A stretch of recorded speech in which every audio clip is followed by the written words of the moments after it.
नमस्ते मित्रों, कथा निधि चैनल पर आपका बहुत बहुत स्वागत है। हमारी आज की कहानी का नाम है ओहदेदार। तो चलिए कहानी शुरू करते हैं।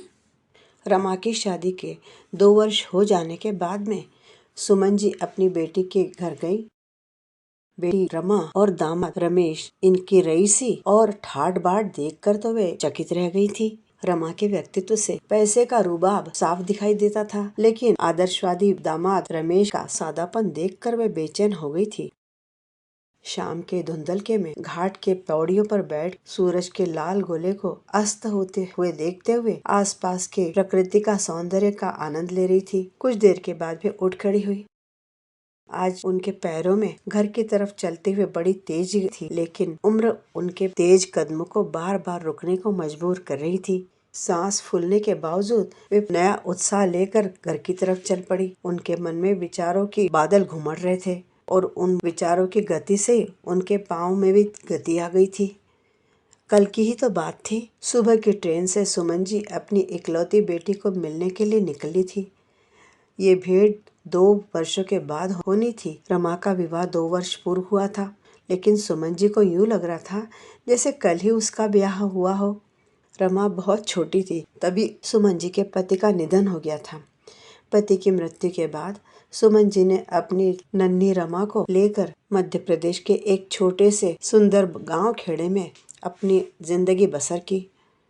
उस छोटे से गांव में उन्होंने जो कुछ अब तक खो दिया था, उस सारी चीजों की भरपाई उन्हें मिल गई थी। उन्हें उस गांव में मान मिला, प्रतिष्ठा मिली, नौकरी मिली और गायत्री के पालन पोषण के लिए जरूरी हर तरह की सहायता भी मिली। गांव के लोगों से मिली हुई सहायता के एहसान को चुकाने में सुमन जी ने किसी भी प्रकार की कसर न छोड़ी थी।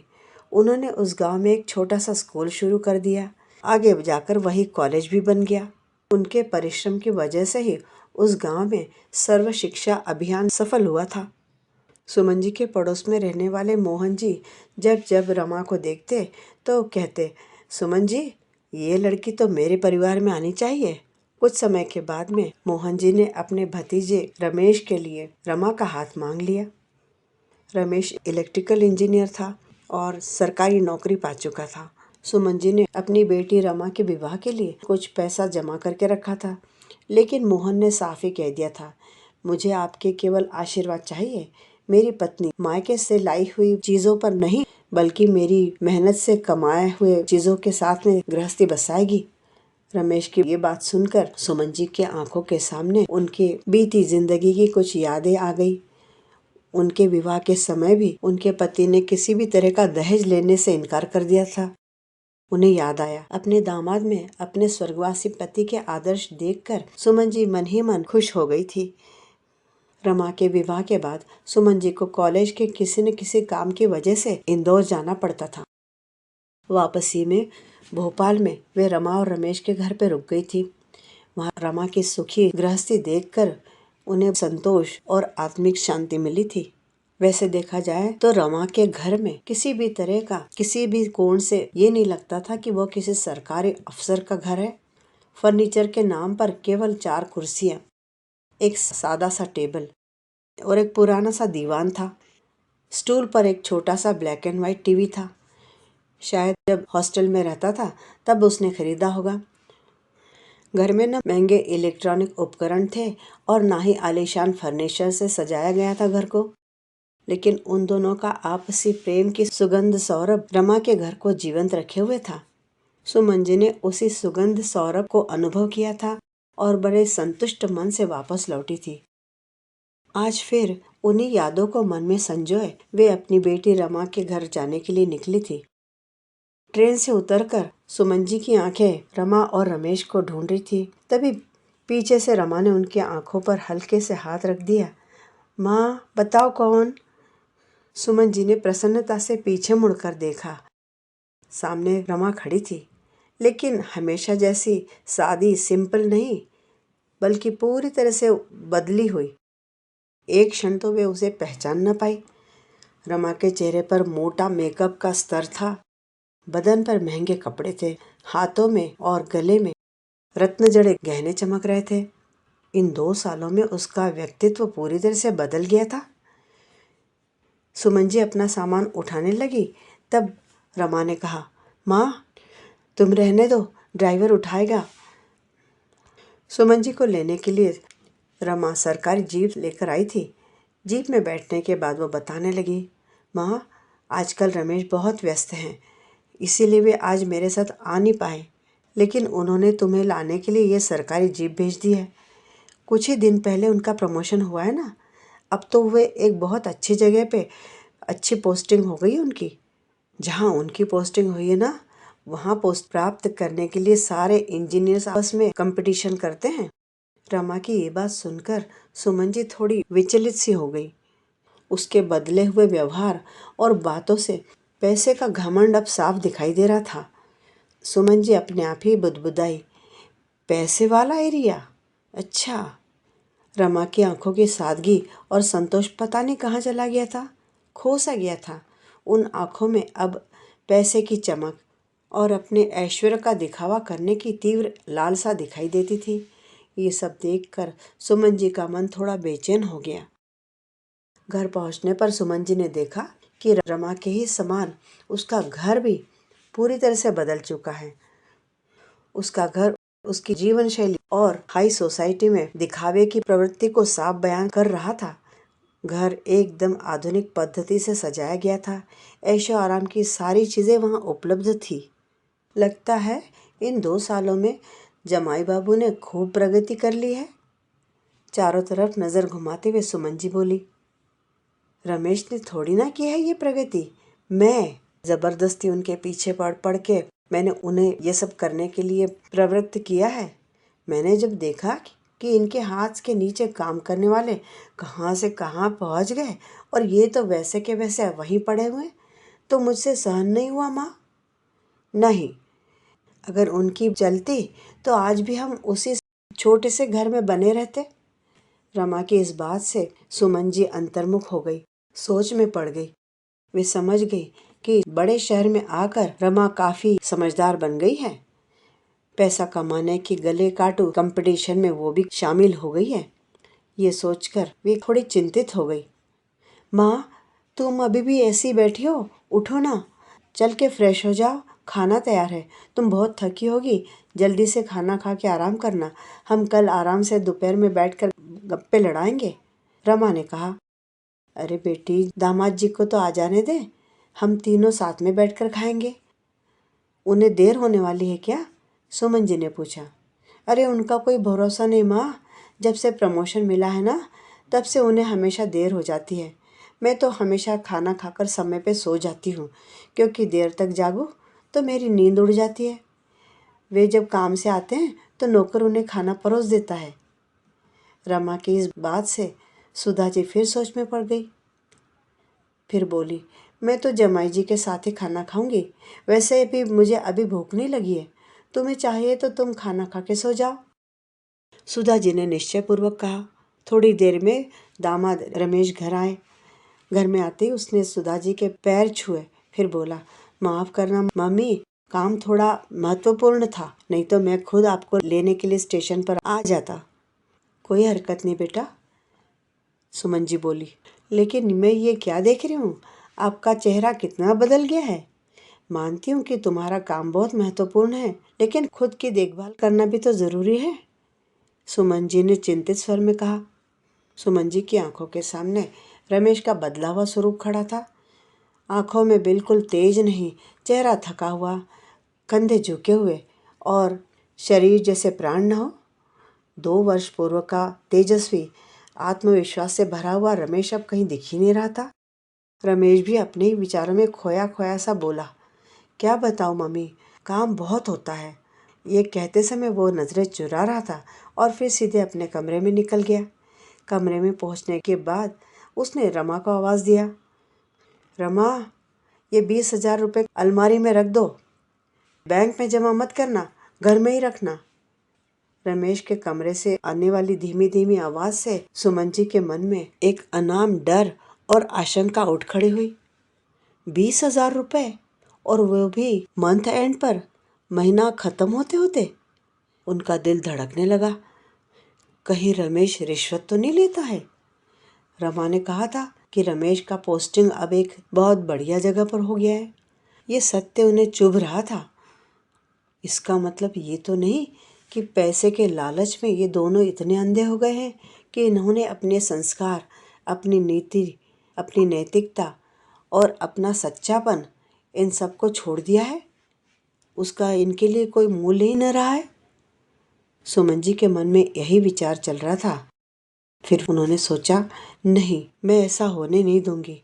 किसी भी तरह से इन्हें सही रास्ते पर लाना ही होगा। अगले दिन इतवार था। रमेश घर में ही था, लेकिन वो बहुत उदास और अपने में खोया हुआ सा दिख रहा था। घर में एक तनाव सा फैला हुआ था। सुमन जी समझ गई कि अब इन दोनों का आपस में प्रेम भी दिखावे जितना ही रह गया है। लेकिन रमा इसी वातावरण में बड़ी शांत, संतुष्ट और प्रसन्न दिखाई दे रही थी। माँ, आज इनको छुट्टी है, चलो हम कहीं बाहर घूम फिर के आए और फिर लंच एक 5 स्टार होटल में लेंगे। रमा ने बड़े उत्साह से प्रस्ताव रखा। नहीं रमा, आज हम कहीं भी बाहर नहीं जाएंगे, घर पे रहकर ही खूब गप्पे लड़ाएंगे। और हाँ, आज का भोजन मैं बनाती हूँ, सुमन ने निश्चयपूर्वक कहा। अरे वाह मम्मी, आज तो बहुत मज़ा आएगा। नौकरों के हाथ का खाना खा खा कर मेरी तो भूख ही मर गई है। रमा की तरफ देखते हुए रमेश ने ताना मारा। हाँ हाँ, जब घर में नौकर चाकर हैं तो फिर मैं क्यों किचन में जाकर अपना दिमाग खपाऊं? रमा ने कहा। सुमन जी ने दामाद की तरफ देखते हुए पूछा, तुम्हें मटर पुलाव, कुरमा और पूड़ियाँ पसंद है ना? मैं आज वही बनाती हूँ। मम्मी, अभी भी आपको याद है कि मुझे कौन सी चीज़ें बहुत पसंद है? लेकिन ये रमा तो सब कुछ भूल चुकी है। रमेश ने फिर एक ताना मारा। उसकी बात सुनकर रमा ने मुंह बिगाड़ा और वहाँ से निकल गई। लंच के बाद सुमन जी ने उन दोनों को अपने साथ बगीचे में घूमने के लिए कहा। चलो थोड़ी देर बगीचे में घूमें और थोड़ी धूप खाएं। मुझे तुम दोनों से कोई बहुत ही महत्वपूर्ण बात करनी है। सुमन जी का गंभीर चेहरा देखकर बेटी और दामाद दोनों भी गंभीर हो गए। सुमन जी की नज़र शून्य में गड़ी हुई थी, मानो वे भूतकाल में कहीं कुछ खोई हुई यादों को ढूंढ रही हैं। कुछ देर में उन्होंने अपने आप को संभाला और कहना शुरू किया, आज मैं तुम दोनों को मेरी ज़िंदगी की कुछ ऐसी बातें बताने वाली हूँ जो तुम्हें मालूम होना बहुत ज़रूरी है। ये बात तब की है जब मैं रमा के पापा को पहली बार मिली थी।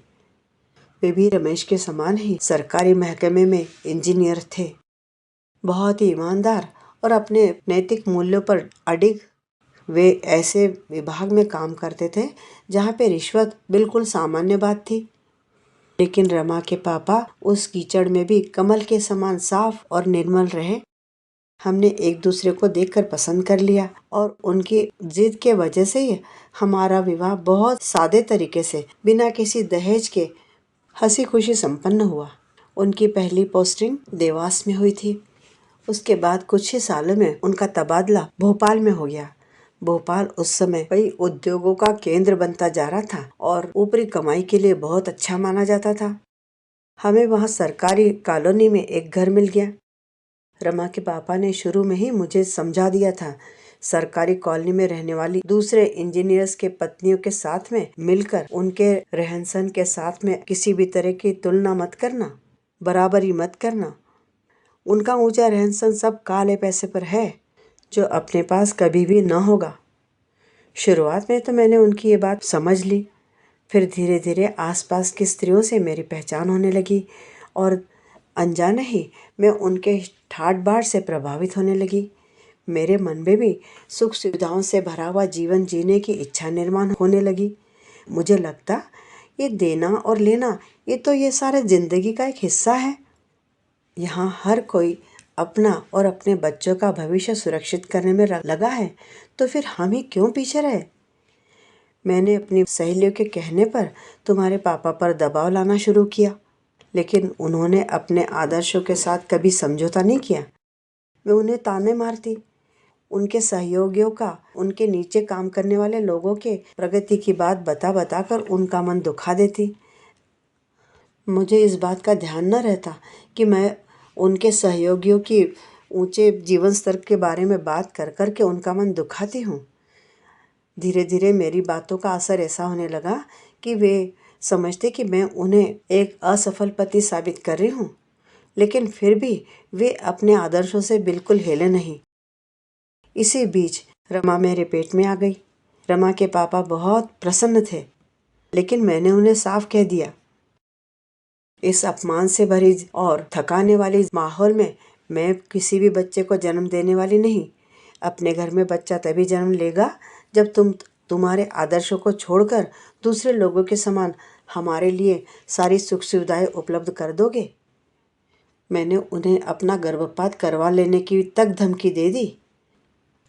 मेरी इस धमकी भरी बात से रमा के पापा डर गए।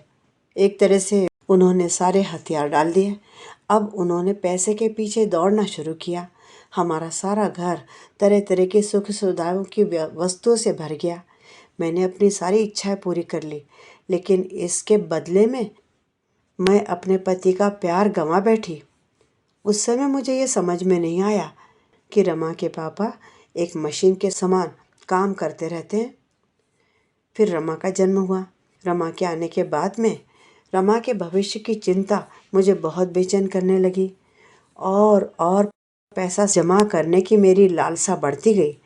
मेरे मन में हमेशा यही बात चलती थी कि अचानक ही एक दिन। कहते कहते सुमन जी चुप हो गई। उनकी आंखें डबडबा गई थी। एक दिन अचानक क्या हुआ माँ? रमा ने विस्मित स्वर में पूछा।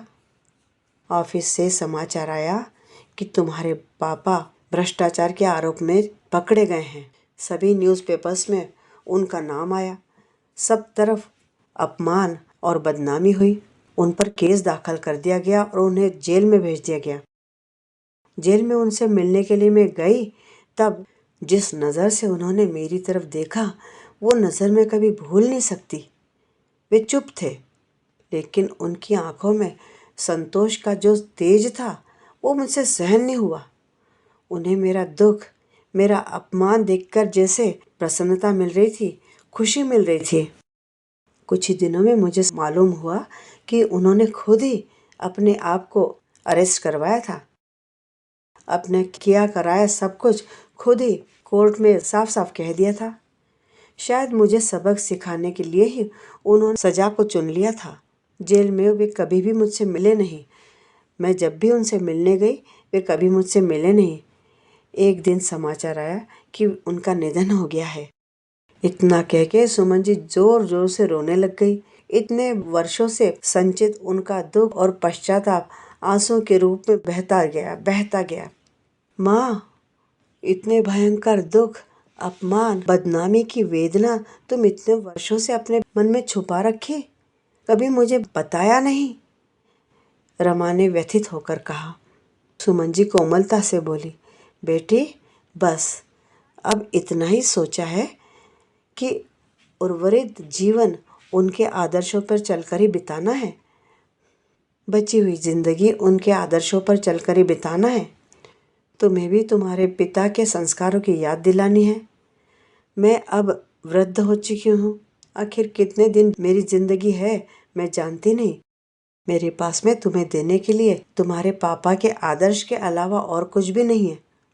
उन आदर्शों को तुम अपनी जिंदगी बना लेना बेटी।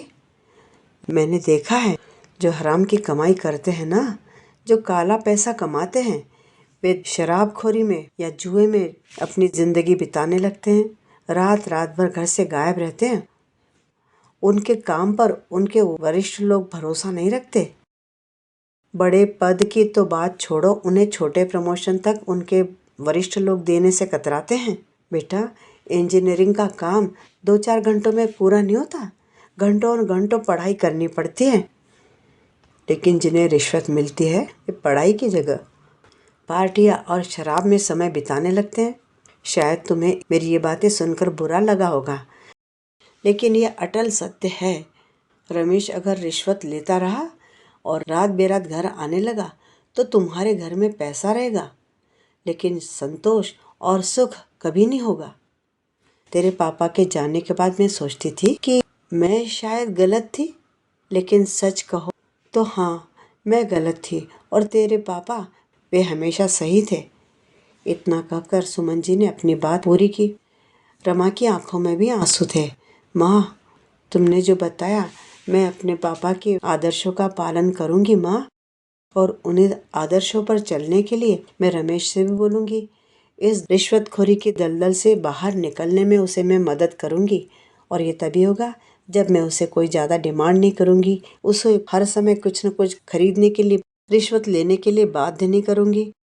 सुमन जी बोली, हाँ बेटी, अगर हर स्त्री अपने पति से रिश्वत का पैसा घर में लाने के लिए मना करे और रिश्वत का पैसा घर में रखने से मना कर दे, तो फिर क्यों कोई आदमी रिश्वत लेगा?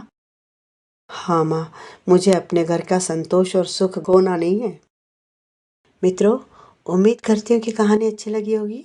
एक लाइक ज़रूर कीजिएगा। अपने विचार कमेंट बॉक्स में ज़रूर लिखिए, और चैनल पर नए हैं तो चैनल को सब्सक्राइब ज़रूर कर लीजिए। कहानी सुनने के लिए धन्यवाद। आपका दिन शुभ हो।